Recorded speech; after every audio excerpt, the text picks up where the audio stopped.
Welcome back, everybody, to the Card Chatter with Refractor Jones and Bobbles and Ball Cards.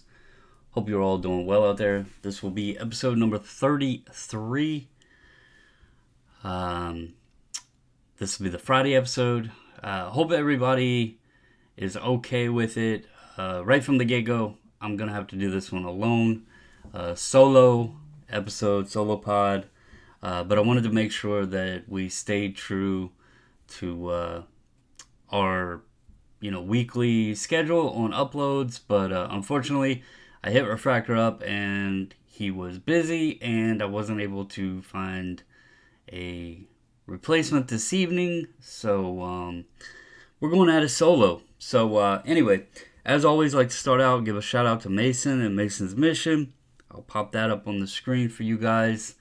If you're not familiar with Mason, tough young man that has battled multiple bouts with pediatric cancer, and it's a really amazing thing what his mission is.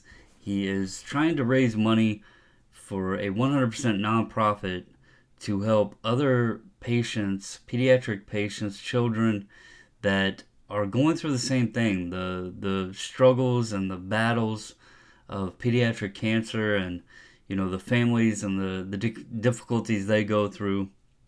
So very honored to be able to help Mason submit some of his cards to SGC and get that Mason Forelli collection label on his cards for him. And so always like to start the episodes off with just a shout out to Mason, and if you're able to, really would appreciate if you could help him out on his mission with a donation. If you're not, no worries. You can hit that subscribe button, and we will be sure to donate on your behalf. So anyway, I'm not probably going to keep this too long. Unfortunately, we normally like to do extended episodes on Fridays, but I don't want to make this just all about what Bobbles wants to talk about, so I'm going to keep it light. I want to talk a little bit World Series, kind of crazy.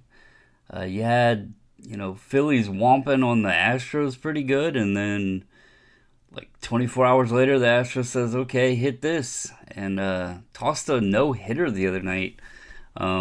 I seen a post, I can't remember if it was MLB or John Boy or whoever it was, but they made a post, and it said that the Phillies tied the most home runs in a game for the World Series. They tied that record, and then the very next day, they become the second team in World Series history to have a no-hitter thrown against them. That's kind of crazy. It's been fun to see, though, the back and forth. I remember very, very, very, very well the 2019 World Series, and all of the excitement, but the roller coaster of emotions that went in with that, man, right from the get-go on the playoffs. Me and the missus was at that wild card game, and man, that was down like bottom of the seventh inning. And we were losing, and thought, oh man, heck, right from the jump of that game, Scherzer, he started off and they hit a home run and took the lead. The Brewers did right from the beginning, and then throughout that entire playoff run, there was trying to remember like 5 games where the Nationals were down after the seventh inning, I believe, seventh inning or later. I think it was 5 elimination games that they were down, and wound up coming back and winning. And then you had the whole World Series thing where, every game was won on the road. Astros won in D.C. and Nationals won in Houston. So I do not envy the Astros or the Philly fans right now. I don't have a dog in the race. I made my feelings known that, either way, it is what it is. I would like to see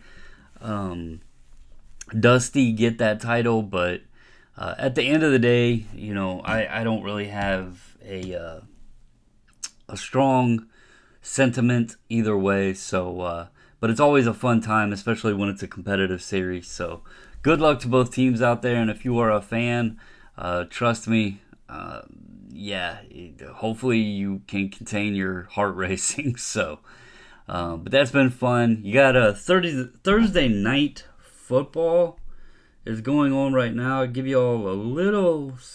Got the Texans with the Eagles, those undefeated Philadelphia Eagles. Speaking of another Philadelphia team, they're in a battle with the Houston Texans on Thursday night. Thursday night football has not been that great this year.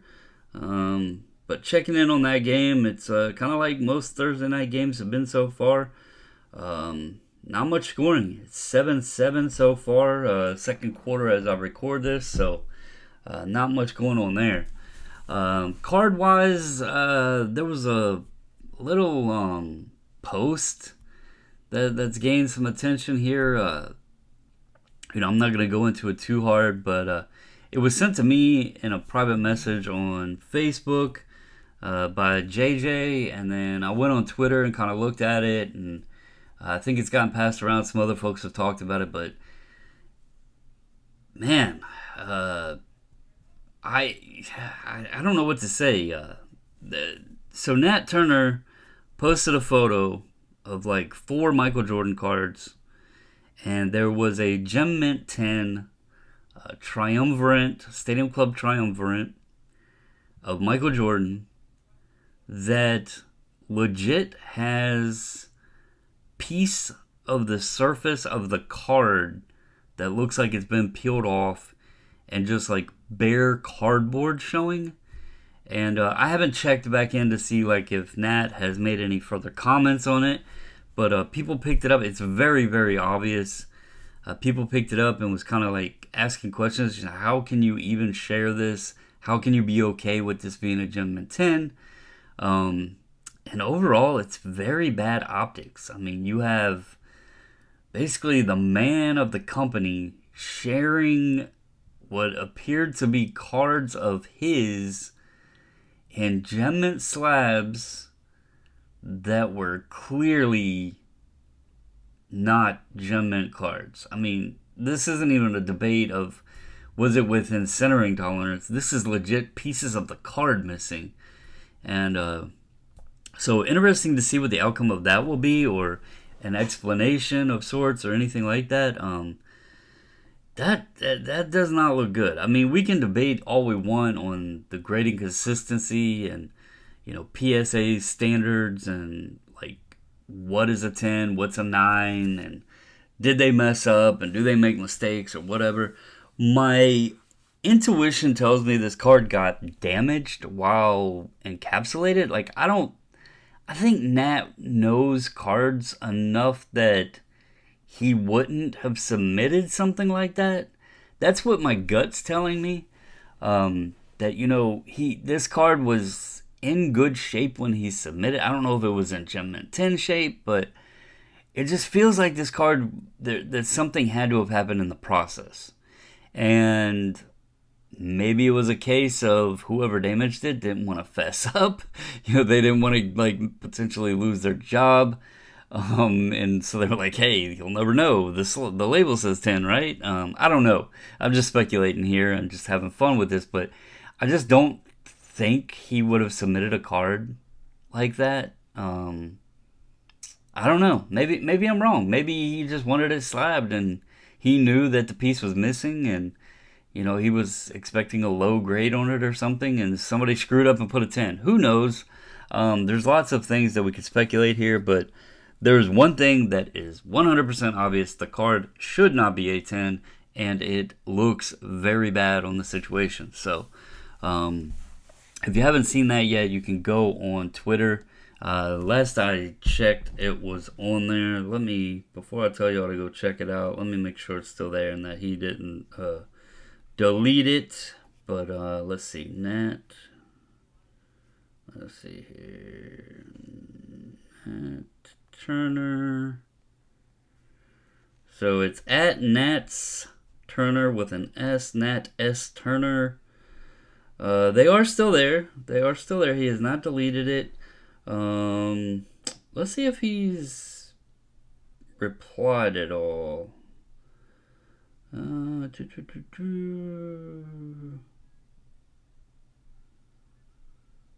do not see anything.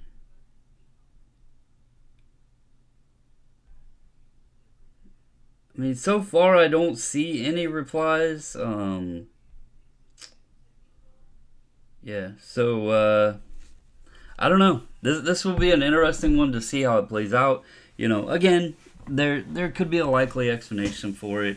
My gut's telling me this happened in the process, and either, I mean, it looks bad because they even state on their site that cards go through like multiple people's hands. So um, I know with SGC, I was told that cards are supposed to go to proofing after encapsulation. I don't know if PSA's process is the same way. I don't know if they encapsulate and then have a grader on the back end check and say, okay, yeah, that looks right. So I don't want to speak on their processes. And I'm going to guess that likely proofers are not taking very much time looking at the cards. But anyway, that happened, and it's out there. You can go check it out. Nats with an S, Nats Turner on Instagram Twitter is where he shared these cards, and it is the Stadium Club Triumvirate Michael Jordan. So that happened. As far as other news tidbits, gem rate data came out. Grading is still strong. It was actually up 1%. Beckett had a little bit of struggles. PSA dipped slightly, but CSG/CGC had an increase. SGC showed an increase. So that's, I want to say that's good for the hobby. We are still in a period that there's a lot of specials involved and that sort of thing. I think we're going to see this for a while. Probably into early next year, maybe after the first of the year, we'll get more of a solid answer on what pricing is. But these companies are going to have to figure out where they want to settle in at on pricing, and then, go like find where the demand's going to come in, but also the capacity, they're able to sustain the demand. So it'll be interesting to see where we wind up settling at. But right now, it's at least good news, with all the talks that the hobby is, dropped off and the interest has dropped off, or people have left, or prices are down, or whatever. At least we can say that as of right now, it looks like grading numbers are still strong. So there is a telling sign there within the next couple months. If that stays consistent on the numbers, that the hobby is kind of in a place that is pretty healthy. We're not really losing people. The gains aren't, that much. And then the companies can settle in and figure out where they want to, where they want to stay at. So that's good news there. The TCG market is strong as hell. They did like 300 some thousand, 330, I think PSA did. CGC had a very strong number. So that's interesting to see that the TCG, Pokemon, Magic the Gathering, Yu-Gi-Oh, Digimon, all of that kind of stuff. That market is really strong still. So that's another one to keep an eye on. So yeah, there was a news. I don't want to get into it much because I don't know full details of it. There was kind of a few posts shared around. There was a video out there, but about a grading company potentially owing PSA money. There was, I guess, Nat responded to some comments or whatever. I don't want to get into much of that. If further information comes out about it, then we can discuss that. The FCG break-in thing, that was, we kind of touched on that last episode. Waiting for more details to come on that. That one seems fishy to me, just to be honest, but I'm kind of like, I don't want to speculate because there's not a lot of details, right? It's like you hear the story and it's like, all right, this doesn't make sense, but at the same time, without knowing all the details, it's kind of hard to also, lay a fair judgment on the situation. So I don't really want to get into too much on that. What else? It's kind of been quiet. It's been pretty nice. You got all the sports going on still. Basketball season's firing up. Some of the players are looking good there. A lot of, some chit chat about different players like Luca and John Morant doing well. I seen Zion had that injury scare, but it looks like he's back on the court, so that's good news. Um, Lakers got their winning finally. Took them a while to turn the ignition on. Um, Hockey is in full swing. Baseball is closing out. Football is in mid-season. So this is definitely a good time of year. I guess the World Cup, I'm not big on soccer, but I guess the World Cup will be coming up soon. So that'll be flowing along. There's a lot of excitement out there as far as the sports world. So hopefully that keeps the people in the hobby interested and excited, and hopefully we get products back on a normal regularity of schedule, and hopefully pricing gets to be somewhat of a better I don't know, better price for our wallets to enjoy it. But yeah, things are pretty quiet right now, which is always, they always say no news is good news. So we'll have to see how things go. But I'm going to go ahead and cut that for now because, again, I didn't want to make this just me talking, giving opinions and that sort of thing. But I did want to make sure we got something up. So I do apologize. This will be a shorter episode, but I hope you guys enjoy it. Hope you have a amazing Friday, a great weekend. And as always, we like to close out with a big thank you. So thank you, everybody.